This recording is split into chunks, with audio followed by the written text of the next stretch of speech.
Alors je n'ai pas préparé de slide, c'est volontaire, parce que j'ai déjà d'autres choses à afficher aussi, un peu plus tard. Et parce que je préfère un mode très interactif, donc vous m'interrompez quand vous voulez, si c'est pas clair, s'il y a du vocabulaire, des questions. Je vais faire un vraiment mini truc sur d'où je viens moi, d'où je vous parle. J'ai passé au total presque 10 ans à l'IRCAM en 2 sessions, une session plutôt recherche avec un doctorat, etc. Le moment où j'ai décortiqué l'algorithme de facteur d'Oracle, qui était aussi pour de la co-création d'ailleurs. Bref, c'est un autre sujet. Et j'ai aussi travaillé dans des petites entreprises qui font de l'audio, que vous connaissez peut-être ou pas, Audio Gaming, Trinov Audio, Novelab, des gens comme ça.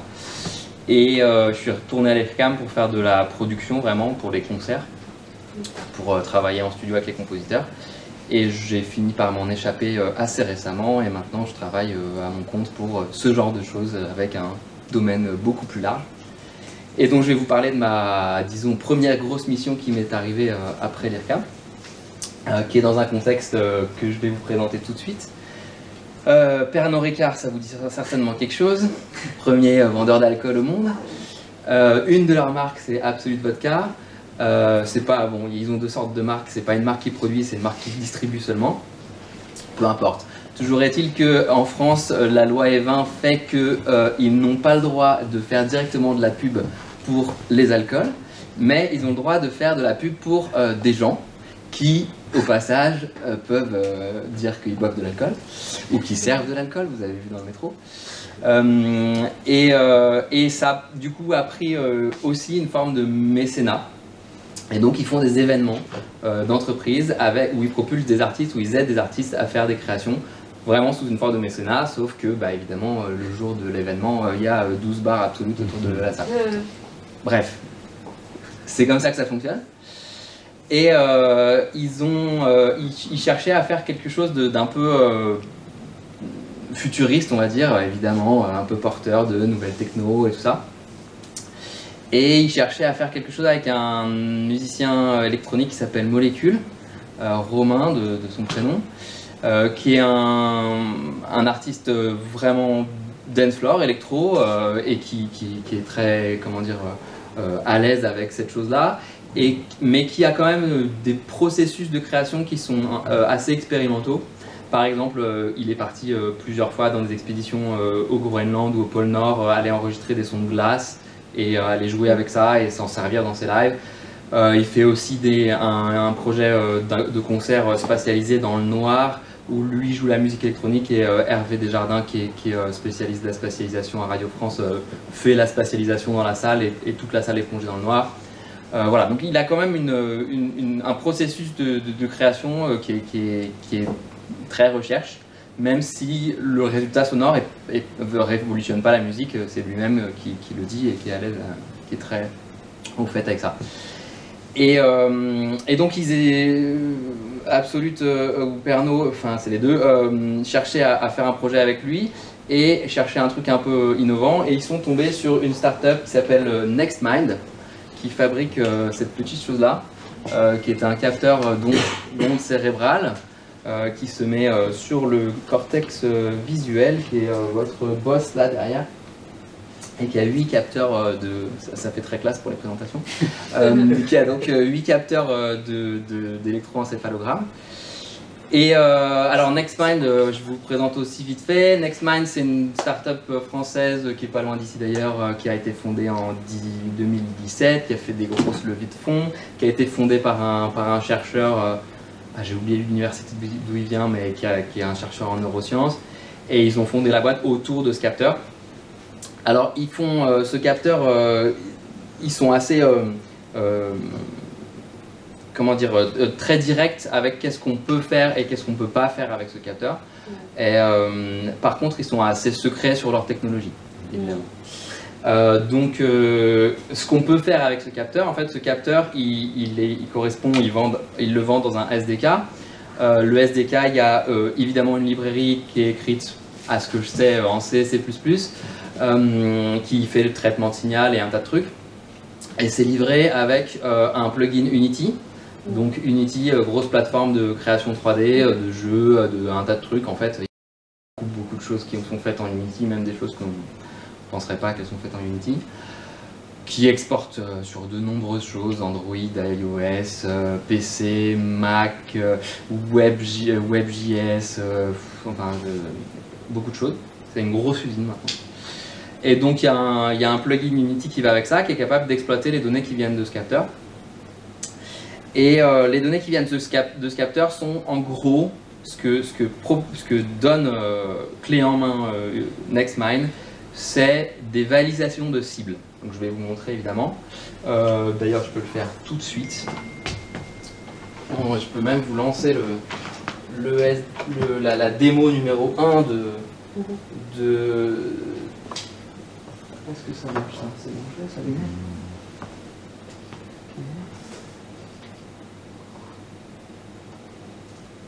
Alors on va essayer de faire marcher l'écran. Ça c'est encore une autre histoire.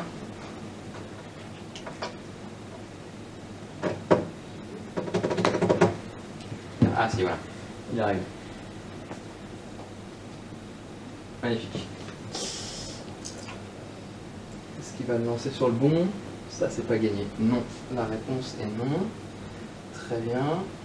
Donc, on va inverser les écrans.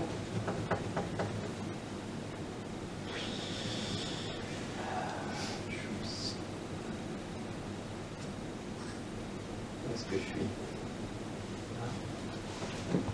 Oui. Super. Ça, c'est le first step de NextMine. C'est quand vous avez l'aide. Vous pouvez même le télécharger sans avoir le capteur. Ça sert pas à grand chose, mais bon. Je vais juste, excusez-moi, je vais quand même juste disposer mes écrans du bon côté, sinon je vais passer mon temps à me planter. Voilà. Il va y arriver quand même, sûrement. Voilà, super.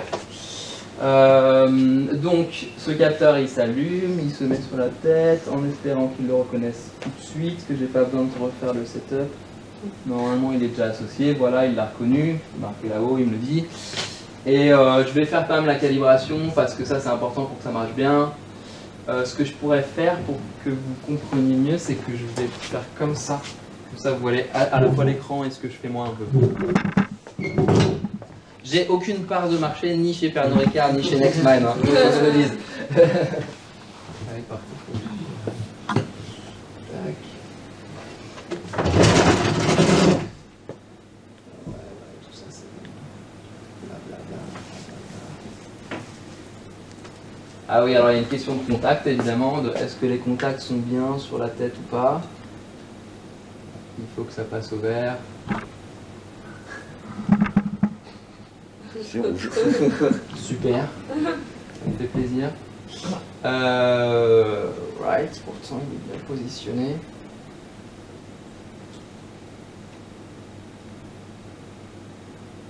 Come on.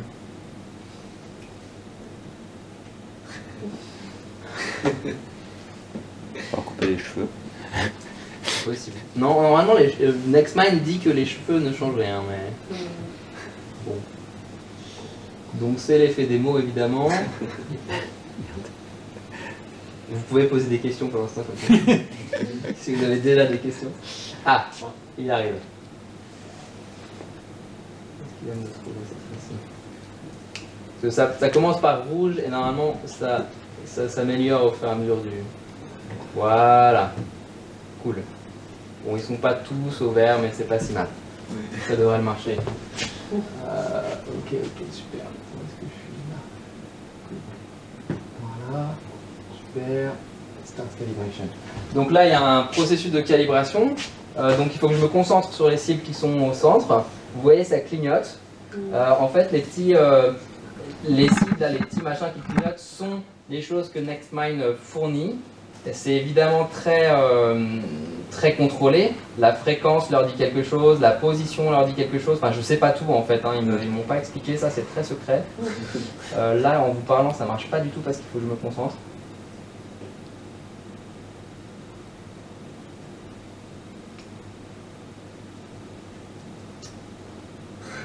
Je vais avoir une note de merde. J'ai pas du tout réussi. Ok, ouais, je la refasse. vous avez vu, donc je me concentre sur des cibles. Ça c'est NextMind qui produit ça. Je vais avoir 3 quand même, pas si mal. Je pensais avoir 1. Est-ce qu'il y arrive? Bon, il a 3, mais j'arrive pas forcément à les valider. Si, j'arrive à les valider. Donc en fait, on se concentre sur le fond là comme ça, et on fait et on valide les cibles. Et ça, c'est l'info que NextMind envoie. Et donc ils ont leur démo dans leur SDK. Il y a une petite démo qui fait de la musique et où on peut juste allumer, éteindre des synthés ou de la batterie quoi. Alors est-ce que je vais y arriver? Ouais, mais alors par contre j'ai pas de son. Ça c'est plus embêtant. Normalement. Ah, peut-être qu'il a switché sur le HD. Excusez-moi. Il est là. Ah non, écouteur. Ah oui, mais il est au milieu. D'accord, très bien. Voilà.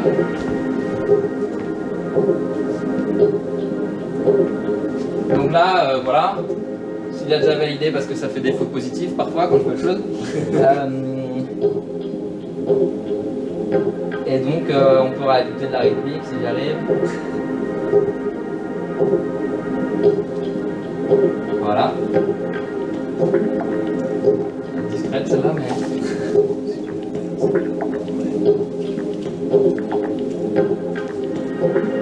Voilà. Tu peux ajouter de la rythmique. Bon là, il y a 3 patterns de rythmique, 3 patterns d'ambiance, 3 patterns de synthé. C'est la démo 0 de NextMind.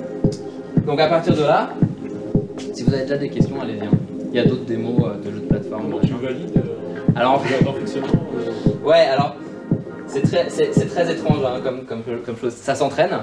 En fait, on apprend à le faire. C'est une espèce de regard, mais avec très peu de focus. T'as pas besoin du focus en fait, parce que donc il y a les trois petits traits au milieu qui vont se rassembler si tu arrives à valider. Mais ce qu'il faut regarder pour détecter, c'est le fond là qui clignote. Donc tu es obligé d'être dans un rapport de focus un peu flou pour s'imprégner de ce fond là. Voilà. Donc il y a un truc comme ça qui s'apprend pour regarder. Ça s'apprend assez rapidement et ça marche assez bien avec tout le monde. Et, je remarque que tu te penchais limite devant la forme pour la regarder. Ouais, pour être horizontal, ouais. La position importe pas? Non, rien du tout. Ça c'est vraiment que de l'électrocardiogramme, l'électroencéphalogramme, donc la position non. C'est juste pour être orthogonal à l'écran, pour être le plus confortable possible et le plus direct. Ouais. Donc je dirais c'est plus visuel plus que de l'intention. C'est-à-dire que absolument. Si tu fermes les yeux en gardant un peu mentalement l'image du diagramme, tu vas pas... J'ai jamais essayé ça, mais c'est très drôle. Je ne pense pas que ça valide. Non seulement je ne pense pas, mais en plus, quand je fais autre chose avec le capteur sur la tête, avec une application, potentiellement il fait des faux positifs. Donc non, c'est pas de l'intention, c'est vraiment du regard. Évidemment, dans le discours commercial de NextMind et tout le buzz qu'il y a autour, il y a un flou qui est un peu entretenu, hein. Mais en fait c'est vraiment du regard. Mais l'idée c'est donc Romain Molécule a dit ok bah super, mais moi si je veux faire de la musique avec du on-off, en fait je le fais mieux et plus rapidement avec un doigt, donc il va falloir aller plus loin pour que ce soit vraiment intéressant. Et donc on a un peu pressé le citron à NextMind pour essayer d'avoir plus d'infos que ça. Bon gré mal gré, ils ont fini par nous donner quelques trucs.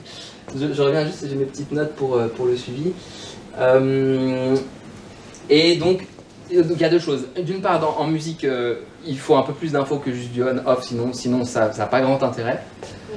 D'autre part, il faut faire une passerelle avec l'environnement logiciel ou musical de Molécule.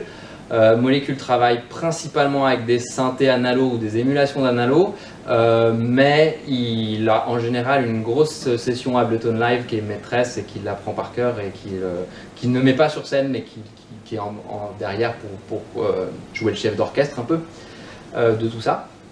Donc ça veut dire qu'il faut faire un bridge entre un pont entre la techno NextMind et l'environnement Molécule. En gros, comme disait Florian tout à l'heure, il y a deux possibilités, du MIDI ou de l'OSC. On a pris les deux. tant qu'à faire, puisqu'il y a des plugins, puisque tout se passe dans Unity, il y a des plugins MIDI pour Unity, il y a des plugins OSC pour Unity, donc faisons les deux. Et notamment, tout ce qui va être des infos d'événements, c'est-à-dire de validation des cibles, ou de dévalidation des cibles, ou de boutons. Je vais vous montrer après comment on fait des boutons avec ça. Ça va être du MIDI, parce que c'est tout à fait standard et facile pour ça. Par contre, là où on a un peu pressé le citron à Nextmind, c'est qu'ils ont fini par accepter de nous envoyer, nous streamer depuis le capteur les infos de contact. Vous avez vu que les contacts, ils fluctuent là. Ça là. Là d'ailleurs, je bouge tellement qu'il est gris. Mais ça fluctue. Ils nous envoyé, ils nous streament en OSC ou en MIDI, mais en l'occurrence on l'utilise en OSC, les infos de contact. Et ils nous streament en OSC une sorte de degré de confiance sur les cibles, sur la validation des cibles. Et donc là, on peut un peu plus commencer à faire de la musique qui vit un peu, quoi. Est-ce que je vous montre quoi?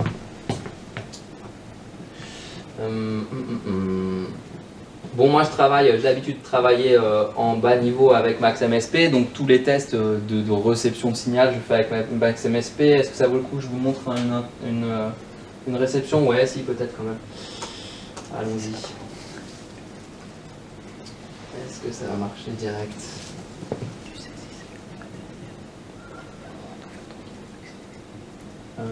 Tac.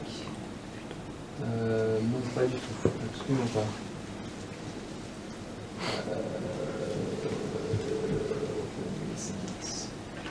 Voilà. Tac. Donc évidemment cette appli là elle envoie rien, c'est pas celle-là. Celle qu'on a fait, alors que donc il y a une répartition des rôles évidemment. Moi je fais la glue entre Nextmind et Molecule. C'est Nextmind qui produit l'application Unity qui va envoyer les données sur nos spécifications. Et donc ils nous ont fait une appli exprès qui elle est en portrait. Voilà. D'où le montage en portrait. Pas mal. Je vais juste galérer de ouf avec ma... Ouais, je vais faire comme ça.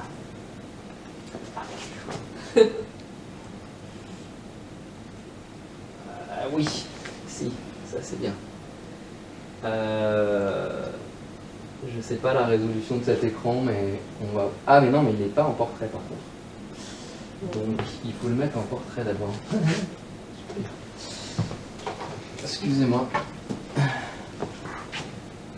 vais me mettre en portrait. Allez. Tac. Moniteur. Lui. Ça doit être... c'est qui c'est lui, d'accord.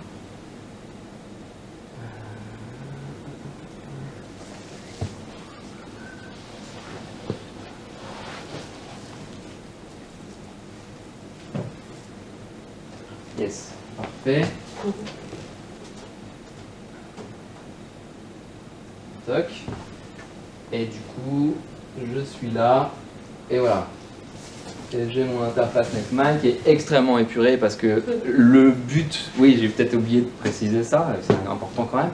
Le but, comment ça? Ah j'ai oublié de confirmer, pardon, excusez-moi. Le but évidemment au bout du compte, c'est que Molecule fasse un live avec ça, avec le capteur sur la tête, un écran quelque part et que ce soit, ça fasse partie de son setup. Donc il y a une scénographie évidemment autour de ça, rien n'était laissé au hasard, et donc cet écran, enfin un écran sera intégré dans une sorte de monolithe un peu à la 2001 Odyssée de l'espace, face auquel il va se mettre et il va pouvoir contrôler l'instrument qu'on construit avec cette interface-là. Et bien sûr, on ne fait pas un live avec un seul instrument, donc il a aussi une table avec d'autres de ces instruments, et même si le live est centré sur cet instrument-là, c'est entouré de boîtes à rythme et de plein de choses. Donc je voulais vous montrer le streaming. Alors peut-être je peux récupérer mon max et voir, vous pouvez voir que je récupère là. Non, évidemment ça marche pas. D'accord. Je vais voir la souris. Là. Oh.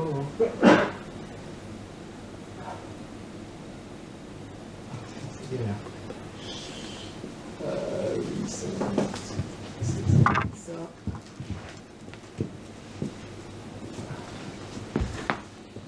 Bon, si ça marche pas, c'est pas grave. Hein. Je prendrai vos questions et puis je vous ferai une démo plus tard.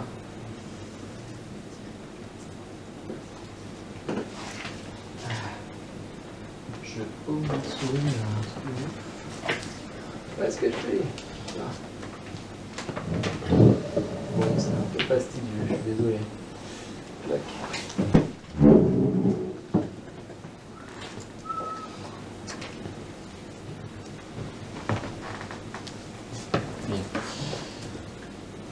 Ah, comment?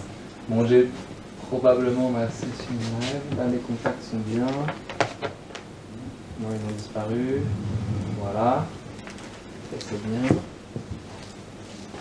Et lui, il ne les reçoit pas. Ok, donc c'est probablement parce que j'ai une question de transfert au OSC, parce que j'ai Ableton Live qui est lancé aussi, il doit préempter le port. Pardon. En tout cas, ce qu'on a réussi à faire, je vous décris quand même l'interface, ça c'est intéressant. Donc on a des carrés qui vont être les mêmes genres de validation que ce que vous avez vu tout à l'heure. Si je le tiens, j'arrive à valider, il passe en on et en off. On a ça qui est à peu près l'équivalent, sauf que c'est ce qu'on a appelé un shot, c'est-à-dire un déclenchement one time. Évidemment, on a un problème de timing, c'est-à-dire que le temps de réaction de l'interface NextMind n'autorise pas à faire ça pour des événements hyper précis. Donc soit derrière, il faut faire une quantification, soit ça ne peut être que des événements qui vont se produire au moment voulu. Ça, c'est donc des boutons qu'on peut tourner. Et alors là, donc, je pense que je peux peut-être valider ça. Bon. C'est un peu bas, normalement, je vais plus haut. Bon, je peux le valider à la souris, ça émule hein, le truc. Mais en gros, vous avez un bouton qui monte et qui, le prochain coup que je le valide, descend. Ça, c'est une des options. Une autre option, c'est de dire c'est un bouton qui monte que jusqu'en haut et puis redescendre après. Enfin, on a trouvé des astuces en fait pour contourner un peu les limitations.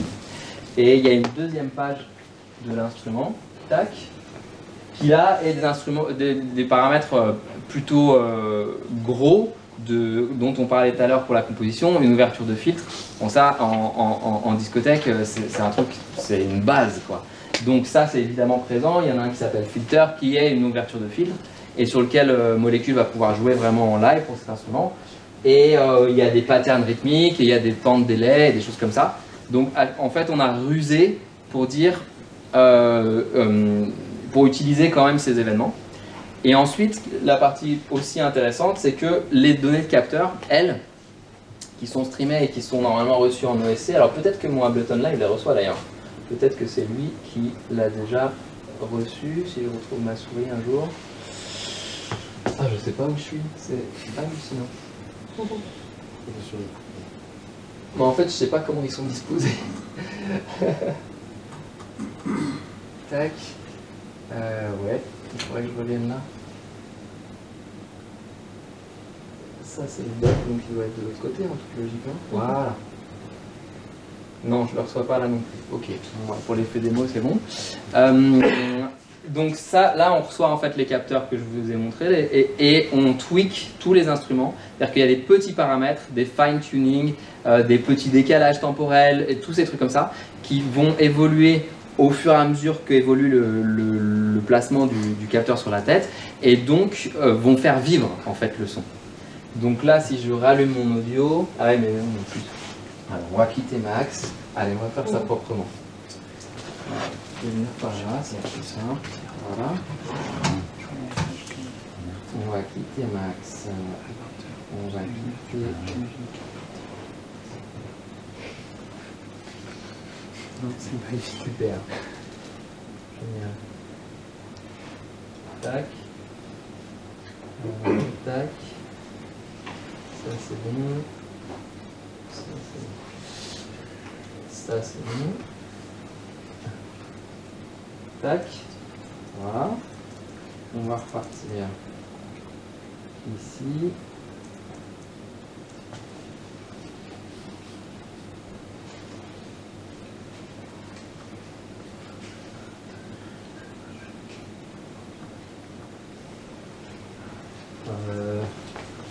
Oui, d'accord.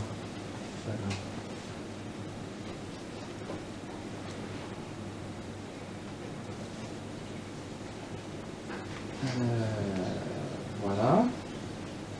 On va lui dire cordio. Ok. Allez, vas-y. On a une prise casque. On va te concentrer sur une prise casque.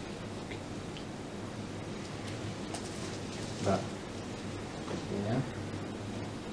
Super.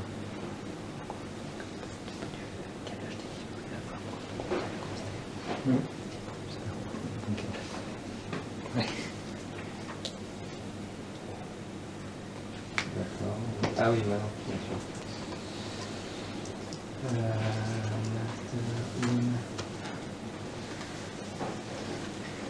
Ok. Benjamin, Ouais. on va peut-être Oui, essayer on de peut répondre enchaîner. à des questions. Bah, pendant ouais, que ouais, Raphaël allons-y. s'installe. Ouais, Je carrément. suis désolé, mais Bah là, non, non, mais c'est de ma faute. Je l'ai répété juste avant, mais T'inquiète, c'est voilà. J'ai changé de matos. Oui, bah du coup, si vous avez des questions, avec plaisir. pas. Ça sera pendant la pause pizza qui va. mais Ah bah maintenant, ça sort. Tiens. Parce que sinon, on va pas tenir le timing. juste qu'il s'installe et... Mais vous pouvez peut-être peut-être une question pendant que Raphaël se prépare. Est-ce qu'on peut voir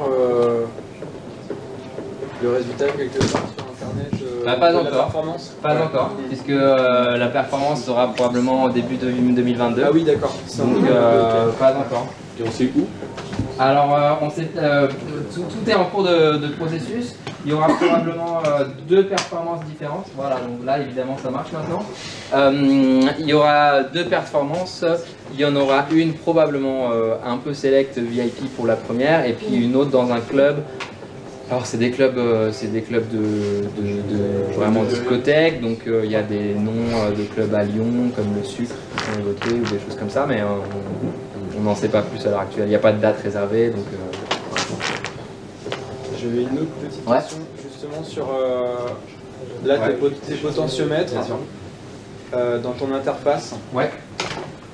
Tu disais en fait quand je valide une fois Oui. ça monte, je revalide une deuxième fois ça descend. Oui.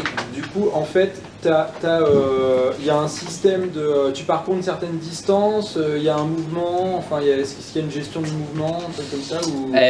Alors tu te doutes bien que tout ça est paramétrable. Ouais. Donc on a un joli fichier de config où on lui dit le mode de fonctionnement, est-ce qu'il est jusqu'au bout et puis il revient après, ou est-ce qu'à Ouais. chaque fois il change, et qui lui donne la vitesse de progression. Ah oui, donc il y a quand même ouais. Donc on règle nos paramètres. Là, c'est l'interface que vous avez vue, c'est une interface à laquelle on a abouti après des sessions avec Romain pour contrôler les presets live qu'on a testés et voir si ça c'est trop rapide, trop lent, comment on gère cette chose-là. Mais par exemple, du coup, prenons le cas de l'ouverture de filtre, Ouais. qui est le cas le plus évident à comprendre. Du coup, si l'artiste en fait il valide une fois, il va parcourir tout son filtre, enfin il va faire toute la course Non. du filtre. Du coup, Non, en fait, tant que tu maintiens le regard, ton Ah, knob d'accord. monte. Dès que tu Ok. vas ailleurs avec ton regard, il s'arrête. D'accord. Alors il y a une petite latence. Le Oui. dès que, il a une petite latence malheureusement. Oui, mais Plus quand que même, ce qu'on tu peux, voudrait. Mais voilà, en gros, tu maintiens le regard sur une cible, ça c'est quelque chose qu'ils peuvent faire. Eux, ils valident est-ce que tu regardes, est-ce que tu regardes pas. D'accord, ok. Mais donc, entre les deux, tu peux maintenir. Ok. Voilà. Je vais remettre juste, ça me stresse de savoir l'écran encore vertical. Je voudrais pas leur abîmer leur écran, je vais juste le remettre. Ah oui, non, mais ça, D'autres Oui, questions? donc, du coup, tu peux faire pas mal de choses déjà. Tu as la plupart des contrôleurs standards qui peuvent être émulés. Absolument. Ouais, ouais. Absolument. J'ajouterai moi-même. Ouais. On aurait voulu, au début du projet, on aurait voulu qu'on puisse faire plus Par exemple, avoir des questions d'humeur, des questions de choses comme ça. Ah oui. Et en fait, NextMind ne se lance pas sur cette pente-là, et là, pour le coup, d'un point de vue scientifique, que je les comprends, ils ne veulent pas mettre que c'est tout sujet à interprétation, c'est très très controversé dans toutes les études scientifiques. Il y a plein d'études scientifiques là-dessus, mais avec des résultats qui ne sont pas forcément reproductibles et tout ça. Donc ils ont pas voulu, ils veulent pas mettre le doigt dedans pour l'instant. Et donc ils ne fournissent que ce qu'ils savent pour surfaire. Et par rapport à, avant qu'on aille manger les pizzas, le degré de satisfaction de l'objet par rapport à ce que vous attendez de ça, c'est quoi, vous êtes hyper content, moyennement, enfin, tu vois ce que je veux dire, parce que Il y a un effet qui joue... et de la part du musicien. Et de la part du musicien, ouais. Il y a un effet qui joue là-dedans et qui est important, qui est l'effet du discours. C'est-à-dire que on a été abordé, alors je sais pas Molécule comment il a été abordé, j'étais pas là à ce moment-là, moi je suis arrivé dans le projet plus tard. Mais au départ, le pitch qu'on m'a vendu était évidemment beaucoup plus loin et beaucoup plus sensationnel que ce que finalement le capteur peut effectivement faire. Parce que voilà, j'ai juste fait ça parce qu'en fait j'avais essayé la Leapmotion, moi j'avais été hyper déçu en fait, j'avais trouvé ça, je trouvais ça hyper utile pour faire des trucs vite fait comme ça, c'est marrant, et puis voilà, c'est marrant. Je pense que l'effet discours joue à plein, et au fur et à mesure évidemment qu'on a revu à la baisse les possibilités. Après, aujourd'hui, dans l'état actuel et après toutes les étapes qu'on a franchies, aujourd'hui on en est à la version de l'appli que vous avez vue et la version stable a priori. On a construit et on a fait des démos de 4-5 instruments avec cette chose-là. Et maintenant, Molécule bosse chez lui pour travailler le son, quoi. Donc il a cet instrument-là avec ces contraintes-là et je fais avec. Et il va raffiner évidemment les contrôles, il va raffiner les synthétiseurs. Mais, pardon, en plus je suis bavard. Non mais on est demain encore. Pardon. Donc on a revu nos exigences, pour répondre synthétiquement, on a revu nos exigences à la baisse. Par contre aujourd'hui la manière dont ça marche, on est assez content, ouais. C'est-à-dire que c'est assez réactif, ça donne des idées musicales, ça implique d'autres interactions qui fait que ça donne des idées différentes à Molécule. Donc on est assez content du résultat aujourd'hui. Après il faut aller jusqu'au live. Hein. Ok, donc c'est comme le Minitel en 1980, donc ça ce sera la version low-tech, quelque chose de complètement ouf dans 30 ans. Ouais. Moi d'un point de vue technologique, il y a quand même un truc qui m'inquiète, c'est que ça c'est du Bluetooth. Tu mets une salle avec 2000 personnes qui ont des téléphones, interférence Bluetooth, bonjour. Donc ça va être le live ça. Voilà. Il y a encore des étapes. Merci beaucoup. Merci. Bravo.